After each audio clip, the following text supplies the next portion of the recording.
Xəbərə keçməmişdən öncə videonu like edib kanala abunə olun ki, xəbər hər kəsin qarşısına çıxsın. Salyan şəhər sakini Rafayət Nəsirov itkin düşüb. Şəhərin Əlibəy Hüseynzadə küçəsində yaşayan 86 yaşlı kişi 2026-cı ilin yanvarın 31-də yaşadığı evdən çıxıb və bir daha geri qayıtmayıb. Yanvarın 31-də evdən çıxıb, o vaxtdan da bir xəbər yoxdur. Axşam evə gəlib atamı soruşdum, dedilər ki, indicə çimib, yemək yeyib yatmağa gedib.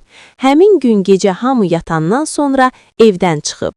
Nə qədər axtardıqsa, heç bir iz tapa bilmədik. Düşündük ki, bəlkə kürə tərəf gedib. Amma onun fikrində kürə getmək olmayıb. Salyandan təxminən 5-6 kilometr piyada Neftçala yolu istiqamətində gedib, orada kameraya düşüb. Həmin ərazidə baxmadığımız yer qalmayıb. Heç bir xəstəliyi yox idi, lakin son bir ayda yaddaşında zəifləmə müşahidə olunurdu. Heç kimə əziyyət verən adam olmayıb, deyə itkin düşən şəxsin oğlu bildirib. Məsələ ilə bağlı Salyan rayon polis şöbəsi tərəfindən araşdırmalara başlanılıb. Hazırda Rafayət Nəsirovun tapılması istiqamətində əməliyyat axtarış tədbirləri davam etdirilir.